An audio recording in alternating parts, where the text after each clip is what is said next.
It's tier list time. It's time to answer the question, which Deadlock heroes are the worst in the game and which are the best? Hey everyone, this is Connor here at Deadlocked. I'm excited to do this. I haven't done a tier list in a while, so let me quickly go through how I'm going to break up the tier list and kind of what pieces of data and qualifications I'm going to use to rank heroes on this list. So, number one, I'm going to be using stat lockers, win rate, and pick rate a little bit in this last patch to at least parse out, how often is the hero getting picked? How good is it? I mean, if a hero is getting picked a lot and it's winning a lot, there's something there that we need to at least pay attention to somewhat. It doesn't automatically correlate to a higher rank, but it's at least a qualifier that I want to use. I also want to use pro play as an example. This one, there's a little bit of a caveat too, because pro play, in particular, I'm talking about Deadlock Night Shift, pick rate, ban rate, how heroes have been doing in that.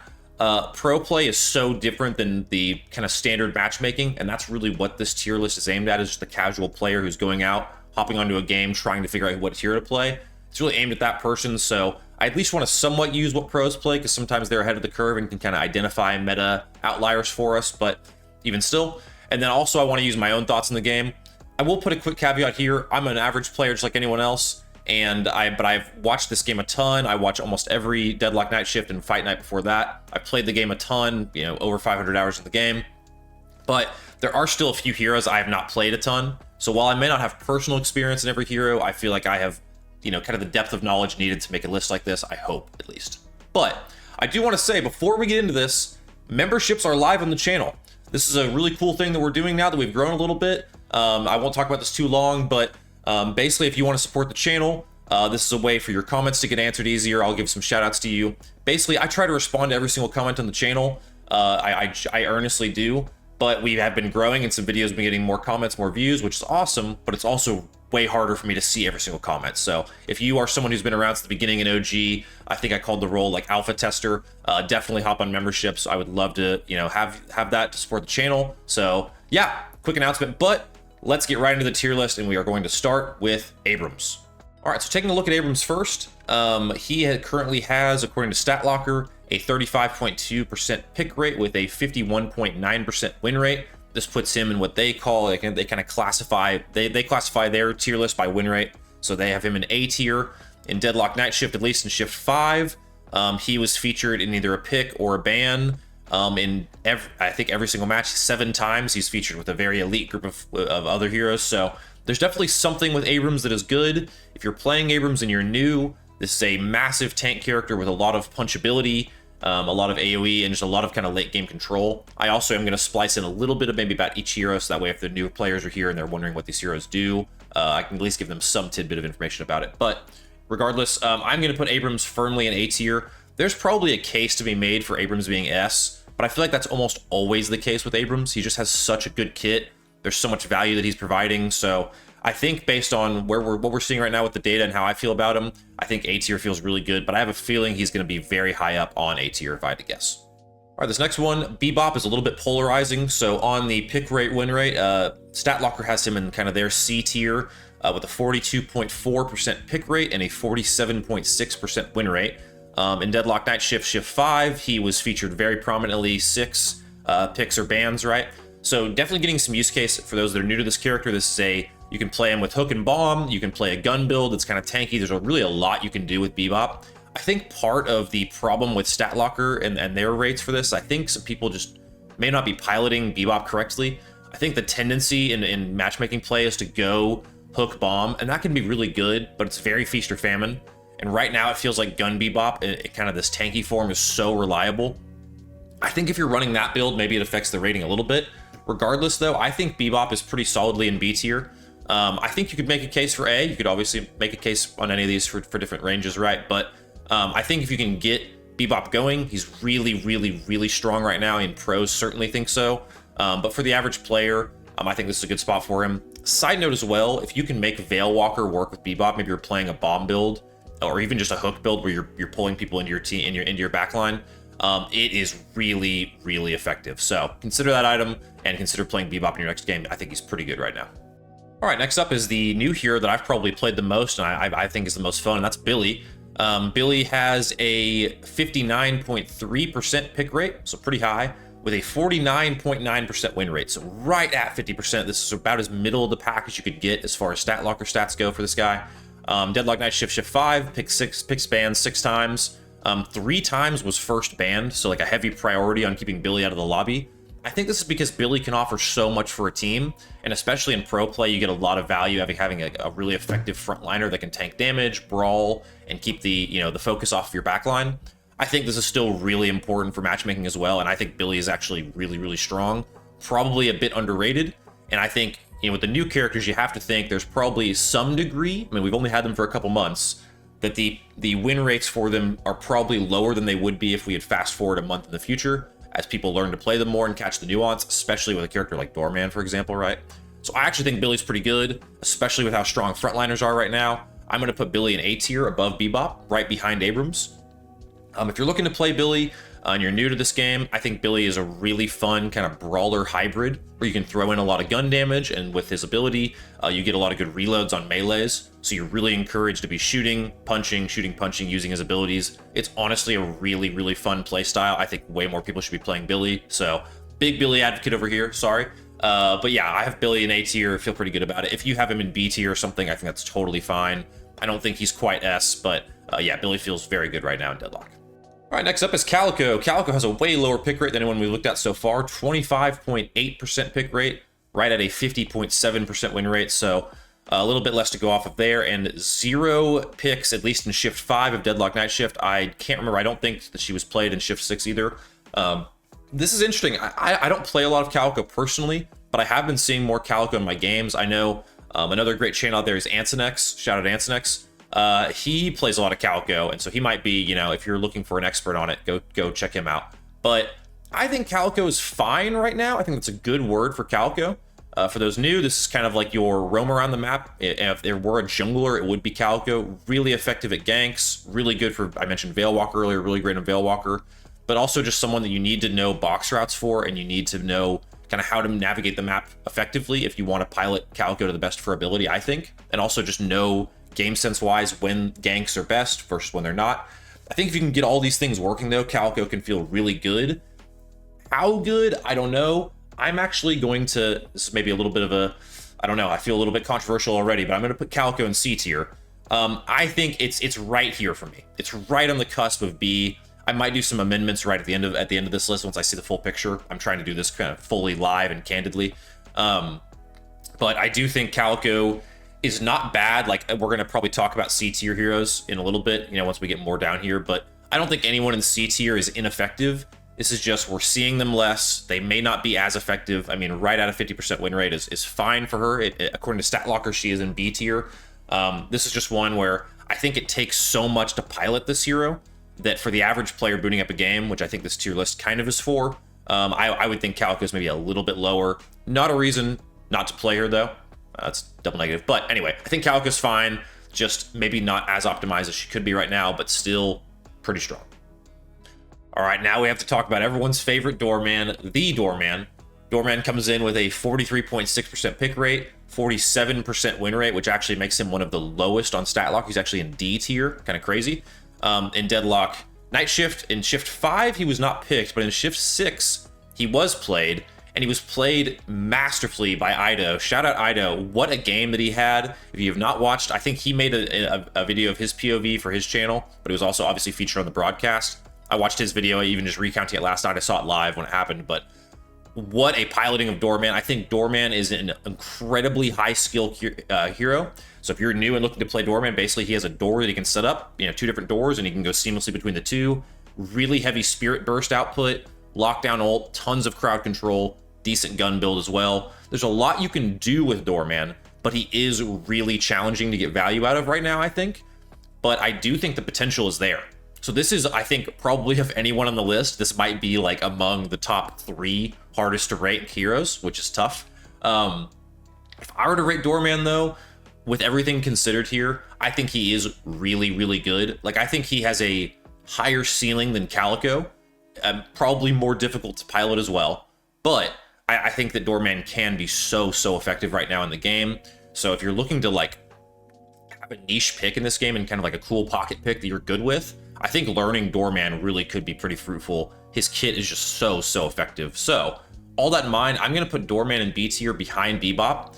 I could probably put him higher. I mean, the win rate, pick rate does not support this at all. I'll just be frank about it. Like his, you know, his win rate being 47% is really low. He has like the highest pick rate amongst lower winning heroes, meaning you're losing with Doorman the most. So like this is potentially a hot take, but seeing Ida's performance, which I know is a pro player, obviously, and that's in a pro game, I still think there are a lot of ways to get value out of Doorman that people have not realized yet. Again, trying to give some benefit of a doubt to these newer heroes as people are still learning them. So I've got Doorman in B tier.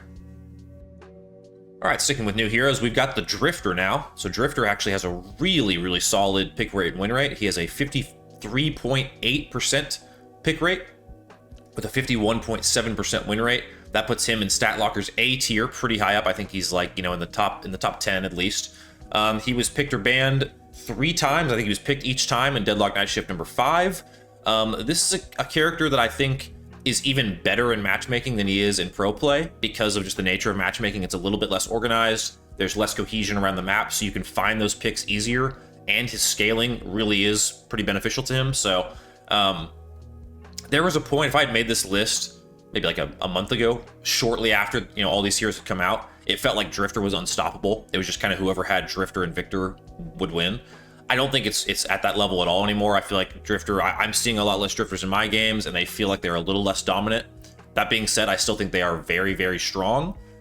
So I'm going to put Drifter actually in the top of B tier here. So I think Drifter is super, super viable, especially if you're an individual player. For those looking to play him that are new, this is basically a hero that roams around the map and is really hard to beat in a 1v1 with his abilities and kind of his sight denial. He is just a really strong dueling character. So not as great in team fights, not going to be nearly as valuable. But if you're looking to play kind of like a lone stalker character, in some ways maybe kind of how you might play Haze, I think Drifter could be a super solid choice. I'll be interested to see more pro players play him as kind of the meta continues to iterate. I think there's more value here that people are not seeing. But for matchmaking, especially if you can get good at Drifter, I think it's going to be a super, super solid choice. All right, next up is Dynamo. I love Dynamo. I've always been a big fan of this hero. Dynamo has a 38% pick rate, so a little bit lower, but he has a 52% win rate. I think that's a pretty important one to keep in mind. It puts him in StatLocker's A tier. In Deadlock Night Shift 5, he was not picked or banned or anything at all. He's in kind of a grouping of, I think it was 8 or 9 heroes that were just not selected. So I think this is because pro players have an ability to work around and counter what Dynamo does really effectively. I mean, we're talking about some of the best movement players in the world. Piloting against this hero and trying to pilot him is difficult.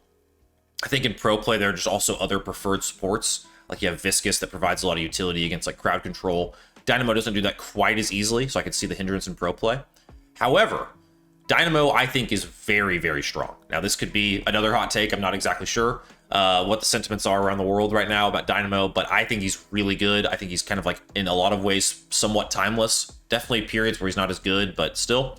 For those looking to play Dynamo that are new to the game, he has an ult that really locks everyone in the area down. This can be a massive game-swinging thing, especially if you throw a refresher on it. His Stomp build, the biggest WOG build, is a really fun one as well. Shout out whoever made that build. I play that one all the time, and it's just making his Stomp as devastating as possible. But you can also play him as a support. There's a lot you can do with this hero. Because of that, I am going to put Dynamo in A tier. Not quite S, really close. But I'm going to put Dynamo... Oh, man. I think he does have to go behind Billy, though, to be fair. I think Dynamo provides a lot, but I think there are reasons not to play him. His early game can tend to struggle. I mean, the healing in lane is nice, but other than that, you're really not doing much. Your ability range is so capping, so it really is hard to pull much off. But I think there's something to be said about a hero that can be adaptable mid-game, and Dynamo is one of the most adaptable heroes you can play. I mean, if based on the game situation, you can go full DPS, you can go healing support, you can go crowd control support with a big ult and just play for ults. There's just a lot of different things you can do with Dynamo, and I think that gives him a little bit more value. Honestly, the more I talk about him, I want to bump him up to S, but I'm gonna hold off for now. I do love Dynamo, but I'm gonna hold off. But yeah, so those looking to play Dynamo, I think he's a great hero to play right now, and I think more people should probably be playing Dynamo in pickup games or in matchmaking especially. All right, next up we have Grey Talon, and this is a polarizing one when we look at kind of community versus pros, at least according to what the stats I'm using here, right? So StatLocker ranks this as a C tier hero, 28.7% pick rate, 50% even win rate. So right there, I mean, essentially same win rate as Billy. I mean, really close to Billy, and actually picked about 20% less. But in pro play, at least in Shift 5, this hero was first picked 4 times, then picked an additional 2 times, so 6 total. This puts Great Talon in pretty elite company. But I also think this is kind of one of those that we really have to like put on the lens that this is in a pro game situation, because this is a skill shot hero 1. So for the 1, you just have to be able to hit those shots. Pro players are going to be the best of those, hitting those shots than anyone. But also using the ult, finding ways to really effectively find spots for the owl to go, using the owl to scout. These are all things that are really going to help in a pro game. You're talking about like calming where people are on the map. Like there's some nuances there that are really good for Talon. But I think Talon, I've been playing some Talon recently actually, and I actually think he's pretty good. That being said, there are way better, I think, Spirit Burst options, which I think is kind of the shtick with Talon. Obviously the global ults, like I just usually play bird build when I play Talon, and I get enough spirit passively from the ult build funneling into it that the 1 can do enough damage for team fights, and I just ult on cooldown and am flying around the map, clearing waves with the ult, or trying to get into team fights when I can. I found that to be pretty dang effective, but I think in general, though, I would probably still have Talon in a lower tier. I think this kind of seems like a C tier hero to me. One that I think you can play, but I think honestly, Deadlock is in a really good balancing spot right now. There's only 1 hero, maybe 2 that I could think of that I might even consider for D, but I think it feels weird putting Talon in C tier because I think Talon's pretty good. But comparing it to the other options, even just on the board right now, I don't think there's any way I can put Talon any higher. But if you're a newer player and you want to play a marksman with a global ult, I think Talon is a lot of fun. Honestly, a hero that I would recommend for newer players. Honestly, because the bird is just really fun to play with, and I still think it's pretty dang good. So, Talon C tier for me, but could easily go higher as well. Next up is the second highest picked and second highest win rate character in Deadlock right now, according to StatLocker, and that is Haze. Currently in StatLocker's S tier because of the 53.1% win rate with a 70.6% pick rate. I don't know if that stat's exactly accurate. I know StatLocker's been dealing with some data issues with Valve. This could be one of those situations, but still, that's a hell of a pick rate. In Deadlock Night Shift 5, this hero was picked 3 times, along with Drifter and Mirage. And I think Haze is pretty good. Honestly, I don't think that Haze is as dominant, maybe, as the win rate would suggest, but I do think Haze is a very strong hero right now. When you look at what she can do across the map, what she can do in fights, especially in a matchmaking situation, it's a lot of the same sentiments like I said about Drifter, where Haze is really good at roaming. For those that are newer to Haze, she has an invisibility. She's typically played gun, and her ult can be really devastating to sneak up on people with, but otherwise she's just she can farm fast, she can move around the map quickly, and she's, pretty decent in a team fight, at least to just pump damage into it. I think Haze would be, pretty solid on most any team right now, but I do think there are some other kind of like gun carry DPS-y kind of characters that I would probably lean to over Haze, personally. That being said, I still think Haze, with the pick rate and win rate, those 2 things are very hard to ignore. Even though I may have some feelings about Haze, those 2 stats are pretty compelling, and so I at least have to consider them to a degree. I would probably put Haze, if I were doing this, at like the bottom of A if it were just my perspectives on it. But I think looking at everything else, I actually think Haze should probably go above Abrams, in between Abrams and Billy here. Again, this is being made for matchmaking, so I'm sure in pro games this looks like it makes no sense. But for the general person playing matchmaking, I think Haze is very strong, and one that if you can especially get used to how to pilot her, she can be very, very effective. So I'd look for Haze as one of your top options for a gun carry DPS right now. Next up is a hero that I really love, I want to be good, and I've tried to be good at so many times I continue to struggle personally, and that's also kind of reflected on the win rate, pick rate, and night shift stats. So we're talking about Holliday right now. According to StatLocker rather, 25.1% pick rate, 46.1% win rate. That is 3rd lowest, which is not great. And then according to Deadlock Night Shift, let me find, she was picked or banned 5 times. So this is one of those heroes, right? I think of this in some ways like Bebop, not exactly, but it's similar to like Paradox, where in pro gameplay, having a catch mechanic is so valuable. So Holliday's Lasso is, I think, the main reason this hero is probably getting picked in pro games. Now, the barrels can do a lot of damage. There's a lot this hero can do, but Lasso is a huge deal. Same reason Bebop gets picked a lot, same reason Paradox could be getting picked a lot as well. that does not translate to matchmaking nearly as well. Because I've pouted this character several times. Really would love to be good at Holliday personally. There's so many times where you lasso someone and there's just no follow-up, and then your ult can be effectively useless, which feels really bad in a general matchmaking game. I'm not trying to let those examples paint the whole picture of how I rank this hero, but I still think this hero has a lot of problems and could be buffed. The problem is if you buff Holliday too much, she can be totally out of control. It's kind of like Bebop in that way. But all that to say, everything aside, despite how good pros might think Holliday is and how much she gets piloted in Deadlock Night Shift, I don't think this hero for the general player is the play. So I actually have Holliday in the bottom of C, behind Calico. So listen, I think this is a hero that I'm like desperately, I want to be good at. I can see the value in the kit, really far reaching. Like this can be a really, really good hero. However, I think right now, given the meta and given just where the balancing is, I don't think Holliday is all that great. Better options for a catch mechanic and just better things you can do in general other than Holliday right now. So despite the high pick rate in Deadlock Night Shift, I've got Holliday in C tier, but would be open to hearing what people think about that Holliday pick. All right, now just to completely flip what we were doing here, we're going to talk about a hero that's really good in matchmaking and is not getting much attention in Deadlock Night Shift, and that is Infernus. Infernus has a 57.8% pick rate. It's a pretty high one, with a 52% win rate, making it the 4th highest win rate in the game right now. Infernus was picked 0 times, picked or banned 0 times in Deadlock Night Shift number 5. I'm not sure about 6. I need to go back and look at those again, like I said. But basically, this is a hero that gets played a lot in matchmaking, and right now, at least, not very much in the pro scene. Now, there have been times where Infernus has come in and out of the pro gameplay as like kind of just a mid-range gun character. I think in matchmaking right now, I see a lot of I think it's Zergi's build. His Flame Dash build is really, really strong. I think Infernus is very strong. Now, I don't think he's like the most broken thing to ever come to the game, but I think Infernus should be seriously looked at in every single one of your games if you want to play a hero like him. I would put him at the top of A. I think, again, this might be controversial. Again, I'd be open to hearing what people think, because you want to compare similar archetype heroes. I'm not saying Infernus and Haze are the same, but they sometimes fulfill a similar role in games, kind of like that. If you play Infernus with gun, kind of like that gun damage carry, like trying to put down quick damage and can also split push, things like that.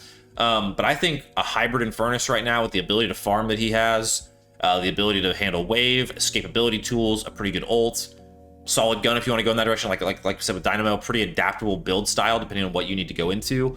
I think Infernus is right on the cusp of S tier. Very, very solid hero right now in Deadlock. This next hero, I would say, for if you're looking to play Deadlock right now, is kind of like a hidden diamond in the rough, and that is Ivy. Ivy only has a 29.5% pick rate, but has a 3rd highest 52.9% win rate, according to StatLocker. In Deadlock Night Shift, Shift 5, was picked or banned 5 times. I think Ivy is really strong right now. Really strong. I mean, the Kudzu Bomb for jungling and for wave control is extremely good. Don't even necessarily have to scale it. The ult is another global ult that can provide a ton of value. Stone Form has a million different use cases, right? And a stun. I mean, just so good. And then the gun can be really effective right now. I think Ivy has very few weaknesses right now in the game. And we've seen this in pro play with how this can be really exploited, and Ivy can turn into just an absolute demon. I also feel like Ivy in matchmaking is really strong. There's not a whole lot of ways to mess up an Ivy gameplay right now. You can even also play this character a little supporty. I mean, this is especially with the ult. I mean, this can be a rescue beam ult kind of character as well. All that to say, Ivy is going to be our first S tier hero. I think this is a really, really strong hero in the game right now. And like I said, if you're looking to pick up a new hero and are new to this game, I think Ivy's a pretty good one to go for. Piloting Ivy is not all that challenging. I think there's definitely some nuance to the hero, but all in all, I think Ivy's a great choice right now. Very, very strong at Deadlock. Another kind of diamond in the rough, honestly, is Kelvin. 28% pick rate, 49.5% win rate, puts him kind of like in that C tier according to StatLocker, but was picked or banned 7 times in this last Deadlock Night Shift, or at least in Shift 5. And this is always a hero that is very good in Night Shift because of the dome. There's just so much utility that Kelvin brings. Kelvin is not going to be your hero in a game that you're carrying with, so like this might be a little deceptive where we don't just want to rate heroes in this based on how much their stats are at the end of a game. Like, oh, like I did 70,000 damage as Ivy, I'm the best. Like that's not just what we're looking at here. What Kelvin provides is way more utility focused than numbers focused. You might lead the lobby in healing, but that might be about it. But this can still be a really, really dominant hero. Question is, how dominant? This is tough right now. I do think we have to take the stat locker rate seriously. I mean, 28% pick rate is low. It's around the same as Talon's. And 49.5% win rate is a little bit less than Talon's. So if I were going just off that, this is a C tier hero. I do not think Kelvin is anywhere close to C tier. I think Kelvin is really, a pretty strong hero, honestly, has always been good. The dome will always be valuable. The healing is very good. Beam can be annoying. You can also do a lot of spirit damage with Kelvin, even, is still in the build. I know there were some changes, some nerfs to him a while back, but still, I think Kelvin's very strong. I'm partially talking because I don't know where to put him between B and A. I'm just like struggling. I don't think I can put him in S tier. I just really don't. I do think Kelvin is top of B tier for me. Whoops. Sorry, Drifter. I think there are Kelvin. If I have a Kelvin in a game with me, I'm never upset about it. I think situationally there can be better supports, but I think Kelvin is always a pretty good support. Now, is he as good as Dynamo? I think that's probably pretty easily up for debate. I think this could just be a case of whatever you have a preference towards or whatever you've seen most of your games. I think this could go super easily either way, but at least we're talking about these kind of classic support classification heroes. But I do think Kelvin's really solidly in B. Could definitely make a case for higher as well, but I feel pretty good about Kelvin in B tier. Next up is Lady Geist, and I think according to some stats and pick rates, I think this is another potential diamond in the rough, underrated hero. Lady Geist has a 26.4% pick rate, so pretty low. 50.3% win rate puts her in the B tier for stat locker. When we look at Deadlock Night Shift, she was picked or banned 4 times in the one that we're looking at, so some use by pros. I've seen Pashi Pop play this year. I've seen some others play her in recent games. I think Geist can definitely be like the spirit carry in a lobby, which is I think pretty rare right now. A lot of heroes when they're going carry tend to go gun hybrid or just not pure spirit. I think Geist can be that right now, which is good, but it also does make her somewhat counterable by counterpick items. There's a little bit of, I don't want to get too in the weeds there, but all in all, I think Geist can do a ton. If you're a newer player and you're trying to pilot and get value out of like her ult and different things, it can be challenging at first. It's not a reason not to rate the character highly, but I do think that like if you're newer coming to this hero, this is an interesting one to play. You're sacrificing health early on, those kinds of things. I've seen some players rushing Radiant Regeneration on her, and I think that's a really cool build idea, and one that I think can help turn Geist even more into like that somewhat tanky, self-sustaining spirit carry, which I think is really strong. I think Geist feels really good right now. I think Geist probably feels like, oh man, this low A, high B tier is so tough for me right now. I think I'm gonna put Geist there above Kelvin, which feels wrong because both are really good. But man, I think this is where she has to go. I don't think she's quite A tier. I don't think that she quite warrants that in matchmaking, but I do think anytime it's similar sentiment to Kelvin, right? Anytime I have a Geist in my game, I really don't feel all that bad about it. And I think that she can do a ton as a hero, so top of B tier for me for Geist. Next up is the Lash. Now, I think the Lash, Lash probably feels some of the best he's felt recently, at least. And his pick rates and win rates and everything reflect that. He has a 54.8% pick rate, which is really high, even higher than even like a Drifter, like a new hero. 51% win rate is pretty solid. And he was picked or banned 6 times in Deadlock Night Shift number 5, so a lot of use case from pros as well. This is kind of like a lot of people are using Lash. He feels pretty strong, and that's because Lash, I do feel like is pretty effective right now. If you're a newer hero coming into this, Lash is one that you need to get really familiar with mobility. I would just buy Majestic Leap until you, pros use it too, but it's just a good way to set yourself up in the air, set up ults. There's a few items like that I think you just need, but all in all, I would practice getting used to Lash and kind of using his ult and setting it up, flying around the map, getting used to the high grounds that you need to be standing on. I think if you can do all those things, though, I think Lash feels really good right now. I think Lash is in a good space. That being said, and this might just be me, this is a little bit of a hot take, maybe in the opposite direction. I think Lash is strong, but I don't think he's as strong as maybe the rates that we're seeing would indicate. So again, with the pro picks, Lash makes a lot of sense. If you can get a Lash ult to set up a fight, that's really what he's in the lobby for. Occasional big slam, but mainly ulting as many players from the other team into your backline. It's the same thing as Holliday, right? He's got a catch mechanic that is really devastating when you can hit it. So inherently, he's going to be better for pro play because of that catch mechanic. It's going to be good on any hero that has one, right? However, I mean, his matchmaking is also pretty good too. So when I rate him, like here, below Bebop and mid tier, because I think that's where I'm going to put him, it might be a little bit of a thonker, but I think this is roughly where he belongs. I don't think that Lash is one that should be played like it's a super meta character right now. I think he's good, but I think if we're looking for someone who's going to do a similar thing in a game, I think I'd rather have Bebop right now, personally. Now, I get a lot of people are playing gun Bebop right now, so it's not as much of an emphasis on like the burst, but still, I think Lash feels pretty good right now. Definitely not a C tier character. There's probably people that would put him in A, and I totally understand if you do, but for me, he's pretty solidly in B tier. Definitely a good time to play Lash right now in terms of like his overall trajectory in Deadlock. I feel like Lash is pretty good right now. I'm gonna go against the grain here, and against the character I actually surprisingly have the most hours on in Deadlock. It's kind of crazy. I played a lot of McGinnis when this game first came out to kind of learn the game.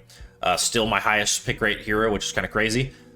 She has a 28.1% pick rate according to StatLocker right now, and a 51.2% win rate. So actually pretty good win rate when she is played. Not picked or banned in Deadlock Night Shift, rarely is ever. I think there was a stint a while back where she was like a gun carry in a few games, but just the nature of her kit, she's not going to get played by pros very often. The turrets are just too easy to get rid of, and her kit's just a little too exploitable. And that's kind of what bleeds into how I rank her. So I think that McGinnis, especially in like lower elo games, can be an absolute beast to deal with. If you're not managing the turrets and you're waltzing into a fight with 4 McGinnis turrets set up and you have no plan, you're going to get melted. And I think that's always been the case with her, and I think it will always be the case. That being said, kind of looking at the whole of matchmaking, I don't think McGinnis is all that strong despite the high win rate. So I'm going to disagree with StatLocker a little bit here, and I'm actually going to put McGinnis at the top of C tier. I think she could go in a lot of different places in this list. This is a pretty hard hero to rank for me, also because of my personal attachment to McGinnis, my most played hero. That being said, though, I think there are just other better options on the board. But also, that being said, if you're a newer character coming to this game and you want someone to learn on, I personally feel like I learned Deadlock a lot on basically McGinnis and 7. I would recommend McGinnis as a great entry-level tool. Just don't over-aggress, play defensively with the turrets, split push when you can, and help out team fights. I think you'll be in a good spot with McGinnis. All right, next up is the most picked hero, according to StatLocker, at 80.7%. Again, I don't know with all the stuff with Valve if that number is correct, but 47.3% win rate is not very good and puts her in D tier among the game's worst, according to StatLocker in terms of win rate. Was picked 4 times in Deadlock Night Shift number 5. We're talking about Mina. I love Mina. I think she's got a really, really cool kit, but I also kind of agree with the win rate of StatLocker right now. Even with the buffs, I don't think she's insane right now. I think she's okay. The buffs did help. Now, if this had been done previous to the last patch, she would be in C or D tier for sure. I actually think, though, that the bottom of B tier is a really good spot for Mina. I don't think this is a bad hero by any means. I just think that there are probably, again, better options out there when you're talking about like what Mina brings to a game, kind of like this carry, somewhat glass cannon-y vibe, right? Like a good hybrid build between gun and spirit because of the way love bites and the ult work. Even still, though, there's just so much I would rather have on my team. I love Mina, one of the coolest characters they've ever added, but I do think this is one that, even with the buff, is not so game-breaking. So I would put Mina at the bottom of B tier behind the Doorman. All right, and here we are with Mirage. Mirage has only a 16.5% pick rate, a 47.1% win rate, puts him very low and kind of that lower tier down there with Mina and some others in this low win rate tier. And this is a hero that's been around for a long time, so there's really no benefit of a doubt of like, oh, this is a new character, people are learning it. Just not performing well. In pro play, Mirage's use has also gone way down. Mirage has only picked or banned 3 times in Deadlock Night Shift number 5. This hero used to be an absolute staple in pro play because of the gun, because of the really oppressive laning. Now with Spirit kind of having a little bit more of a chokehold on the meta, it's not totally a Spirit meta by any means, but it is certainly pretty good. I think the Spirit power creep has been pretty real. I don't think Mirage is in a good spot though. The global ult is nice. Being able to ult across the map is always going to be beneficial to you. Scarabs or a Jin's Mark can be effective, but I think there are better characters out there by a long shot right now. I'm actually going to put Mirage in, oh, golly. I'm not going to put him in D tier. I'm going to put him at the bottom of C. I still think Mirage can be a demon in lane. He still has that ability about him.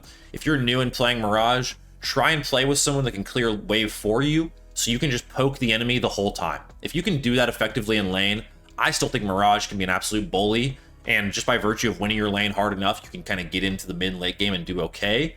That being said, his farm's not very good. He did, you know, the ult is okay right now. You can get into team fights, but he's just, you've got to be a mouse 1 demon with him, and I think that's pretty hard to do with the current meta. So I have Mirage a little lower. I think there's a case to be made. You could put him in D tier personally. I'd be curious what others think about this. I've rated Mirage low on tier lists before. I think my last one actually. Then people did not like it. So I'm curious to hear what people think about Mirage this time. I just don't think he's very good, but that could just be me. All right, stonks are up for Mo and Krill. This character has just kind of found its way back into, I think, kind of the heart of the meta, and I don't know how to feel about it, because I hate getting Krill ulted, and man, have I been getting Krill ulted a lot in my games recently. Let's look at his stats, though. 35.7% pick rate, 51.6% win rate, and Mo and Krill was amongst kind of in that Elite 7 club of the Deadlock Night Shift number 5 hero priority, where he was picked or banned 7 times. I think in there were 3 first-round picks, 1 first-round ban, and the rest kind of just normal stuff. But I think this is because, again, with the pro thing, I'm a broken record. If you've been skipping around to different heroes, you haven't heard this a million times. If you've watched the whole video, you have. Catch mechanic in pro Deadlock is so good. Krill's ult is about as lockdown of a catch mechanic as you can get. I think is really strong in pro play. But I also think this translates pretty good to matchmaking. This is kind of like Bebop's catch mechanic, where, and Dynamo's, where I think this translates over really nicely. The difference is Bebop is also not Bebop. Mo and Krill is an absolute tank. Mo and Krill can become very unkillable in the late game. Doesn't need just a whole bunch of souls to scale either. Can scale off the ult in some other ways. So I think Krill is really strong right now. I'm putting a lot of frontliners in A tier, but I think I have to put another one. I'm gonna put Krill. Actually, oh man, is Krill or Billy better? Wow, I think I have to put Krill there. Maybe even above Haze. Yeah, I think this feels good. This is weird. I'm in uncharted territory here. But I just have 3 frontliners in A2. This is kind of wild.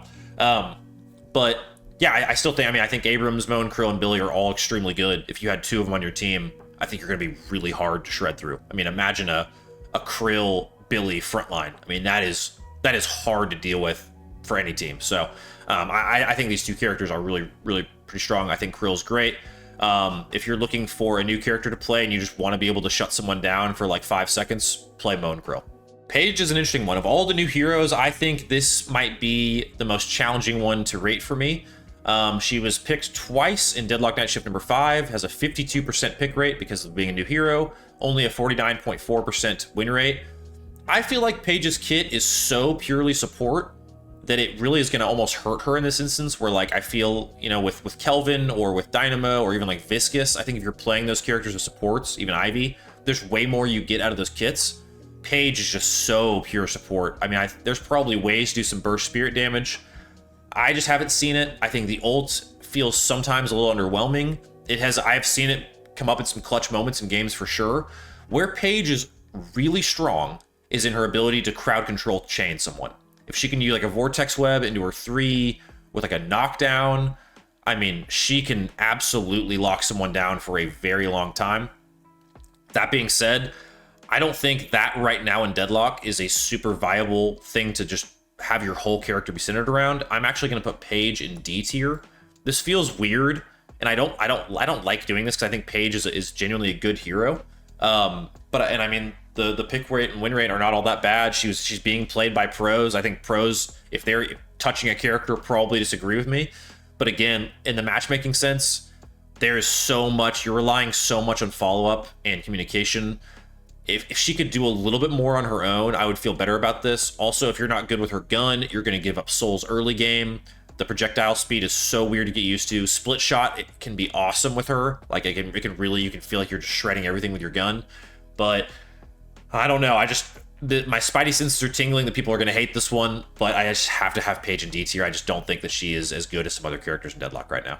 Paradox is another hard one to rank because Paradox has a pretty low pick and win rate, 28.2% pick rate, 48.5% win rate. But pros picked and manned this character 7 times. Now, I said it again. I said it so many times. I'm so sorry. The catch mechanic. Paradox has a great swap that is at least for pros, pretty easy to pull off because of the carbine slowing and the wall and the gram. I mean, that combo alone is why Paradox is played at a high level. That being said, if you're a casual player, I think Paradox is really, really challenging to get right, and I don't think is great for matchmaking right now. I think the stat locker end of this is kind of where I lean in terms of like how I'm seeing this hero. I think this is a C tier hero. The question is kind of where. I think Paradox is probably right around, okay, it's very similar to how I feel about Holliday. It's almost exactly how I feel about Holliday as how I feel about Paradox right now. Both do very similar things with their ult. They put someone in the back line. The way they do it is obviously a little different. Both have a burst spirit damage. I mean, Holliday has more escapability than Paradox, which I actually think I prefer. Maybe Paradox goes here. I think this is where I'm actually going to go. I think the jump pad for Holliday puts Holliday in a little bit better of a spot for matchmaking than Paradox. I don't know. This is just a tough one to play. I think right now Paradox would struggle in a given matchmaking game unless you're just hitting absolute swap after swap and you're having follow-up on it. But this is one of those heroes that feels like it's a little bit more pro-leaning than casual player-leaning, and that might just be the case, in perpetuity. But yeah, in any case, I have Paradox in C tier right now. Let's look at Pocket. Pocket was picked or banned 5 times in the Deadlock Night Shift that I'm looking at here. 25.6% pick rate and only a 47.7% win rate. So this puts him below Paradox in both stats.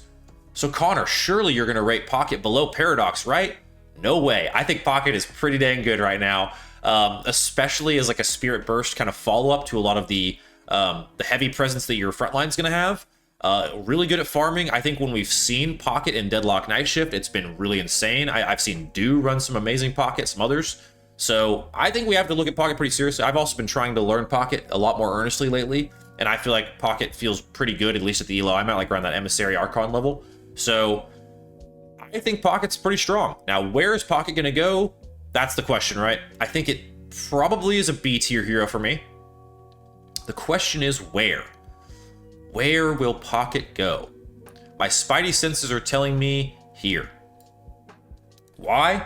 I think Bebop is just a little too versatile right now. I think if you're playing Pocket, you're buying like the same 6 items everyone else is, right? You're buying Cold Front, you're probably buying Cultist, you're probably buying Enchanters, you're going to get Transcendent cooldown eventually, and you're just going to be like ability spamming and cycling and trying to do as much as you can with that. I think this is good, but it is a little bit of a, you're doing the same thing over and over again. That being said, I'd rather have that Pocket than Lash, Doorman, or Mina in my game. Not sure about the others. Also, looking at this, I feel like Drifter might be a little too high. Just from the jump, looking at this. I'm going to do a live change. If you watch the Drifter section and you're coming back and you're like, what happened? Yeah, I'm moving Drifter down a little bit. I'm going to move Drifter down to like here. This just feels a little bit more appropriate to where the meta is right now. I needed to see something shake out sometimes. You build your tier list live. You have some debates in the middle of them. That's me. Existential Crisis mid-tier list. Drifter getting knocked down. I do think Pocket is really solid, though. If you can especially get comfortable with his movement and his abilities, he's got great escapability, great burst. There's a lot to like about Pocket. All right, we have to talk about 7.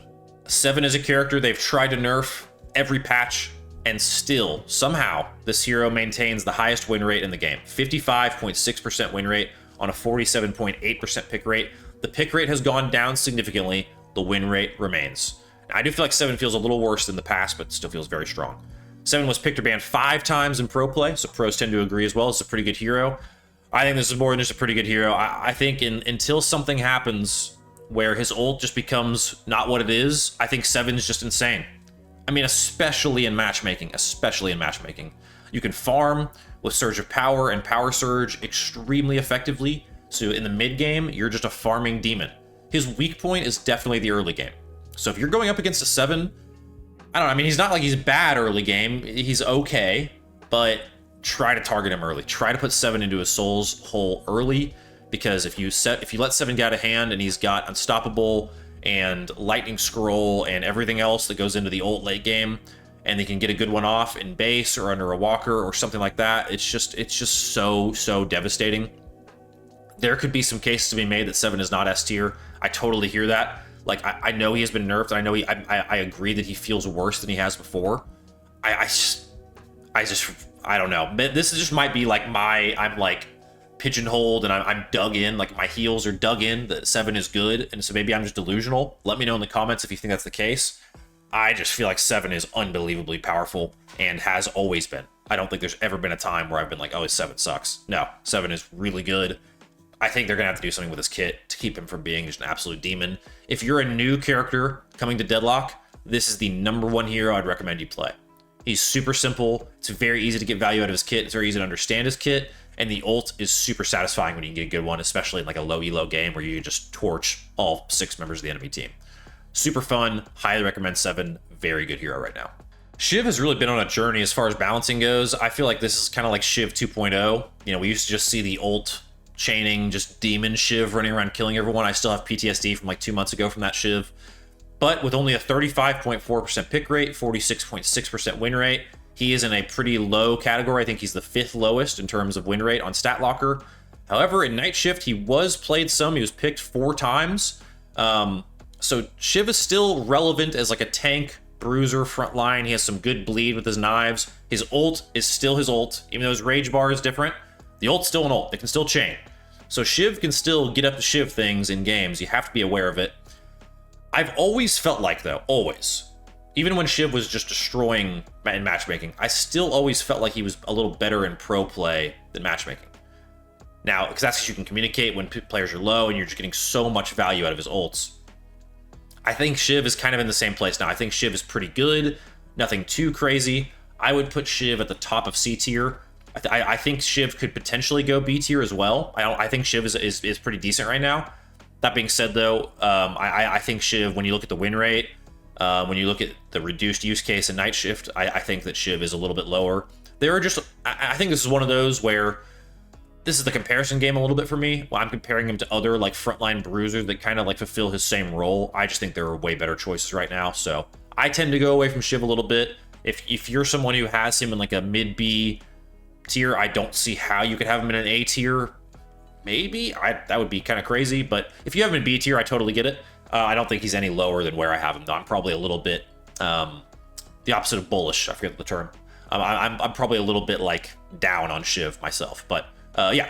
Anyway, I think pretty good hero. Definitely, if you're coming back to the game after a long time, take a look at how his abilities have changed some. He's not like reworked by any means, but his rage bar is way different, and it just kind of influenced the way you play Shiv a little bit in the game now. Sinclair is a weird one to talk about. I think Sinclair, let me double check really quick. Sinclair has the lowest pick rate of any character at 13% flat, with the 2nd lowest win rate. So this means a couple things to me, right? And he was not picked at all or used at all in the Deadlock Night Shift that I'm looking at. People are not high on Sinclair right now. There's some nerfs, some things that came through to him that affected his kit. His Hex just doesn't feel as good. I mean, you can't really do the punchy Sinclair that you used to be able to. I still think he's a pretty good laner, especially if you're good at using the copy. I think it's pretty dang good. That being said, though, I will say I think his win rate is a little bit of a product. This is a really hard character to pilot. I don't think it's that he's all that bad. I do think he's pretty bad, but not as bad as the win rate would suggest. So I'm going to put Sinclair above. Oh, man. Above or below? I think I have to go below Paige. That hurts, though. That feels so bad. Because I don't think Sinclair is all that bad, but man, I guess when you look at the rest of the roster is really well balanced right now. I mean, this tier list, I'm glad it has kind of a bell curve for me, because that is kind of how it feels like it should be right now. I feel like most heroes are kind of like just B tier, pretty good. There's very few like absolute dominators out there. And I think Sinclair's kind of on the opposite of that. I don't think Sinclair sucks, but I don't think he's as good as some other heroes. So if you can pilot Sinclair and you can make him work right now, hats off to you. You're doing it despite him being a little bit weaker in terms of balancing. That being said, though, I don't think he's bad. I feel like if you can be good at Sinclair, you can catch some players off guard big time. So, not that you shouldn't play him. Just know that he's not as good as he once was, you know. But let's move on to the next hero. But before we do that, be sure to like and subscribe. Nice. Anyway, we're talking about Victor. Victor has a 51.3% pick rate, 51.6% win rate. According to StatLocker, he's A tier. He was not picked or banned at all in Deadlock Night Shift. And this is a tricky one. I think this makes sense, actually. I think Victor's way better in matchmaking than he would be in pro play right now. But that being said, even in matchmaking, I don't think there's any hero that can feed quite as hard as Victor when they are feeding. Because of the double death from the ult, you're just sitting there. If you die alone with ult as Victor, it's got to be one of the worst feelings in the entirety of Deadlock. It's kind of like up there with being chain stunned by Doorman and then sent into a walker kind of thing, right? It's right up there with most frustrating experiences. That being said, I think Victor's kit can be very strong, especially as like a survivability and just live lord in the game. I think Victor can feel really good. I have gone up against some really challenging Victors myself and seen some really turn around games. So I don't think this hero is bad. I mean, certainly the win rate has him very high in between Mo and Krill and Wraith in terms of win rate. I'm going to go a little bit down, though, on Victor. I think there are some people that could put him in A tier. I get it. I would rather have other bruiser strong frontliners than him right now. I still think he's pretty good, though. I'm going to put him in between Lash and Drifter, in the new Drifter position from where I originally did. I think he's a solid B tier tank frontliner. If we had picks and bans in Deadlock, and, you know, like Krill and Abrams got banned out, I think one team taking Billy as their frontliner and one team taking like a Victor would actually make some sense, to me at least. So, yeah, I think Victor's strong, right in that just majorly huge pack of B tier heroes that I'm assembling right now, because a lot of heroes just feel pretty good in Deadlock right now. So Victor feels pretty good. But you know who doesn't feel good right now? Vindicta. Vindicta is at the bottom. The only character, according to StatLocker, they have in their F tier, 25.9% pick rate, 44.6% win rate, and was not picked or banned at all in Deadlock Night Shift. This is coming after some really hard nerfs to her stake build that was just kind of, it was the way people had played Vindicta for a long time. I think devs did this because they don't want Vindicta to be played that way. I think they want her to be more of a true like sharpshooter, long range character, not someone that is throwing down stake, echo sharding, throwing down stake, alchemical firing, vortex webbing. That's just, I don't think that's what devs had in mind, so they nerfed that build pretty hard. In the meantime, though, I wouldn't touch Vindicta. Vindicta's at the bottom for me. I'm going to agree with StatLocker. I'm going to agree with no one playing her in pros. I have not seen a Vindicta in my games in a while, and that's not that surprising. I think until there's some positive changes to the way maybe her gun primary fire damage works, or just something about like making her better at range. Maybe they bring the stake build back. I don't know. Vindicta's just in the recently nerfed hell spot right now. So Vindicta, I'm sorry. You're going to hold down the bottom of this list. Spoiler alert, no one is going below Vindicta. Viscous is a character near and dear to me. I think design-wise, for some reason, I don't know, Flubber fan maybe. He's just my favorite character in the game. But let's see where he ranks. So 29.5% pick rate, 46.4% win rate makes him 4th lowest. But pros, he's in the Elite 7 club. He was picked or banned 7 times. One of them was a first ban. 2 of them were first round picks. So Viscous has a priority for pros. And I can tell you right now why. It's because of the cube. Now, this is where we have to deviate our minds from pro play and matchmaking, because in pro play, the cube is the strongest part of his kit. It's the get out of jail free card when you get Mo ulted or when you get Dynamo ulted. It is incredibly strong. And that principle like still applies to matchmaking. It's not like the cube is just useless, but there's going to be less moments where the cube is absolutely perfectly used in matchmaking because of just user error, fights not being as clean, different things like that. And I think actually in matchmaking, Goo Ball and Splatter and maybe like Puddle Punch and Punch right now are the best parts of his build. That being said, though, I feel like Viscous is way better than his win rate and pick rate would suggest. So I'm going to go, I'm bullish on Viscous. I've been down on a few characters that I feel like maybe I could be a little bit higher on. I think Viscous is the opposite. I don't know where, you know, other folks have Viscous rated, but I feel like Viscous is very good. I'm going to put Viscous right below Kelvin, because I really think it's hard for me to decide in any given situation which of those two I'd rather have. To me, they're kind of similar roles. A lot of good, you know, Spirit Burst, AoE, some good get out of jail free cards and like denials of things with Cube and Dome, and some good mobility, Goo Ball and Ice Path. I mean, I think both are the same. Both guns are very similar. They're just very similar heroes to me.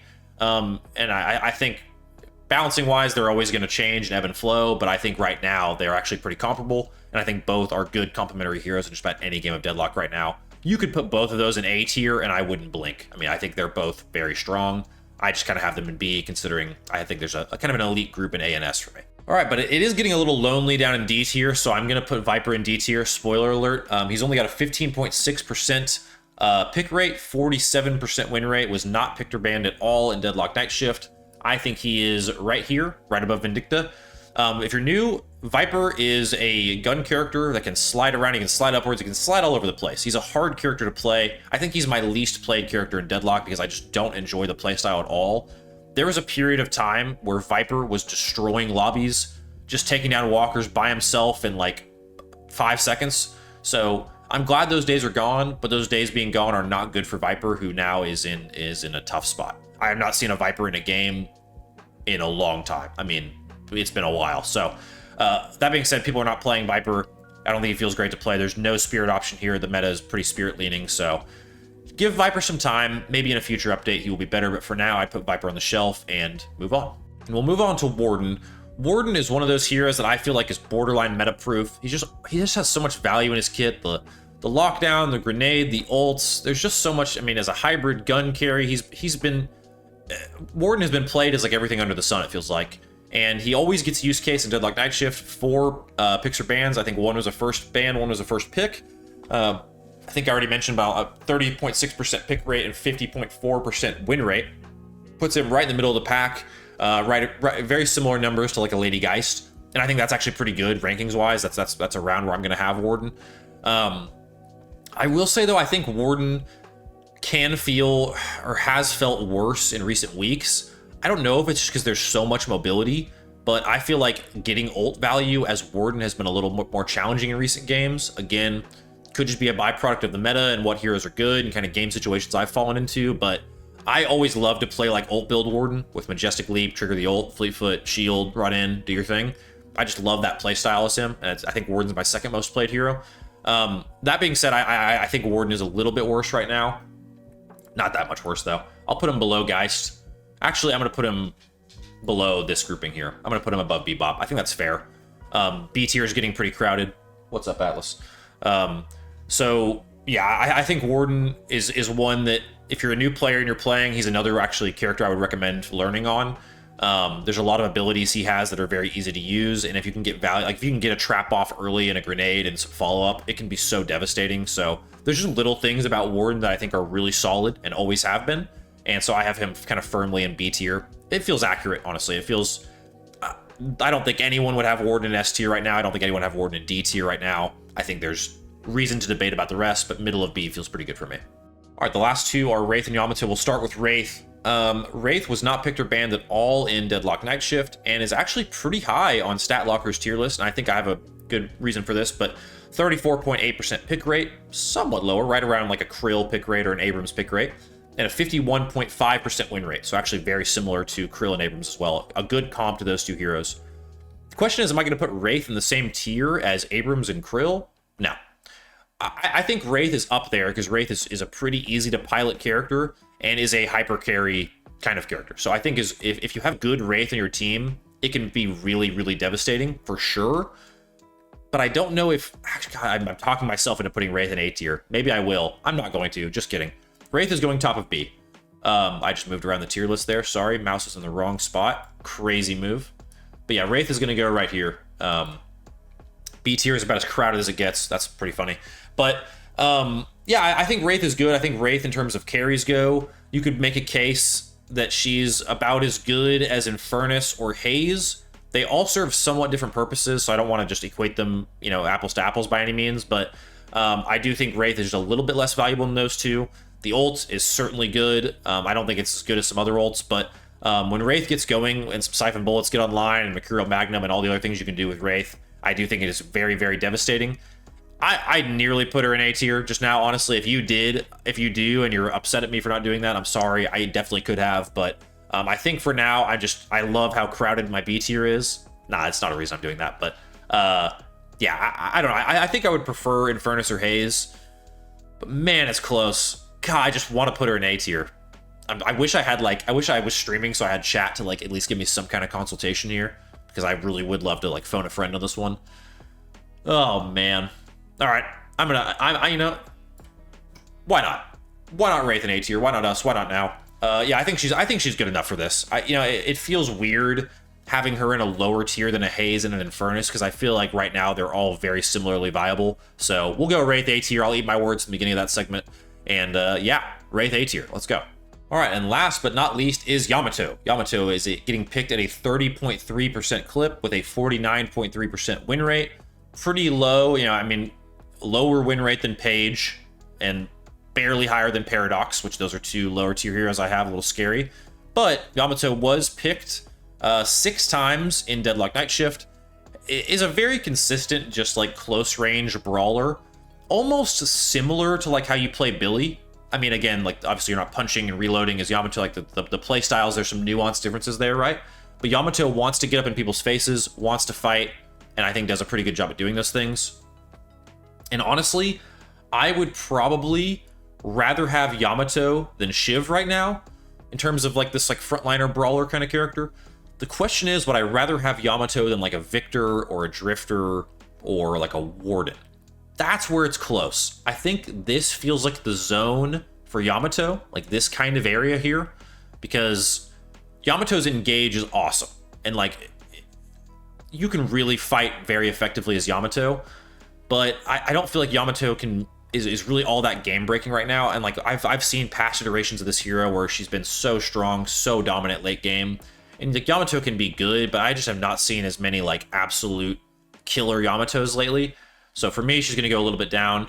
I think in terms of where in B tier, though, this is the question. This is the great question, as always, for me. Oh, man, I think I need to go, like, here. I think I would rather have Victor right now. Victor's stats are better in terms of win rate, pick rate, and just personal bias. I think Victor's a little stronger right now. So, this is my tier list. I always like to have a super interesting tier list because... you know, one, I like to consult what the general community says, like what other top streamers are saying, but I also just like to have unique takes in the game. I think sometimes mob mentality can get the best of us when we talk about heroes in games like this. But overall, looking at this list, I'm valuing a few things really highly, and that's because I think this is where some of the meta is right now. Farm, and how quickly you can farm, I value very highly if you're going to be a damage output kind of character. So look who I have in those spots. Ivy, Seven, Infernus, Haze, Wraith. I think those are the best characters in the game right now in terms of you want to get into a game, you want to farm camps quickly, you want to farm lane quickly, and you want to be dealing ooga booga damage by the end of the game. I think that is a bucket of characters that I rate very highly. I think they are better at doing that than like Pocket, Drifter, Mina, Talon, other damage dealers, right? I also really value frontline control and crowd control within those characters. So who are we talking about here? Abrams, Krill, Billy, kinda Dynamo. Dynamo is really not a frontliner, but like, at least the crowd control is super, super there. But really, I mean, especially Abrams, Krill, Billy, I think are incredibly strong, and kind of in their classification are the best at what they do. And then if you kind of had to do a third bucket, it's kind of like a hybrid support, adaptable, can kind of jack of all trades it in a game. That's where I really have like a Dynamo, Kelvin, Viscous kind of character. Geist really in that other category as well of quick farmers. Her grenade and everything, she can farm very quickly. I could probably have put Geist in A tier, honestly. So I would classify her as very similar to like Wraith and all those, just less gun focus, obviously, like more pure spirit. But yeah, I feel like there's kind of a cutoff after Viscous here, at least in my mind, of like who's really good. I feel like this grouping of characters is kind of my elite, where like the rest of this B tier is kind of like my pretty dang good. And then everyone here in C and D, I don't think there's a super bad pick in the bunch besides maybe Vindicta, Vyper. I think the rest of them can be played and piloted just fine. Honestly, if I had more tiers here, if I had like 6 tiers or 7, I could probably do this a little bit more clear cut. But I think for now, this is probably good. Overall, though, I'd be very curious to hear what other people's thoughts are on this tier list. I recognize I love to have a little hot take here and there are probably some hot takes in here. But as always with tier lists, this is a reflection of pick rate and win rate from StatLocker, Deadlock, Night Shift uses, pro uses, just kind of keeping an eye on pro sentiments overall, and then my own thoughts in the game and kind of where I have heroes placed. This tier list is designed for matchmaking, and it's an attempt to build a tier list for all ranks of play. So we have to consider beginner players just like we consider pro players in this one. And there are a lot more beginner players than pro players. So if I had to lean one direction, I'd probably lean towards the, you know, Arcanist, Ritualist, like lower tiered players in general. So, but like I said, let me know your thoughts on the video. As a reminder, memberships just went live. If you want to become a member, I would love the support. This channel has been really amazing to see the growth from it. I love doing these videos. I love getting all the news. I love covering leaks. I love doing tier lists like this, the item breakdowns. It's all so fun and a genuine passion project for me. So I appreciate all the support. Even if you aren't a member, it's no big deal. But if you want to support the channel in an additional way, I genuinely do support. I appreciate that and really do value the support. So, as always, I'll shut up. But as always, thank you all so much for tuning in. And from our house to yours, we'll see you all next time here at Dead Unlocked. Asleep. So sad. So cute.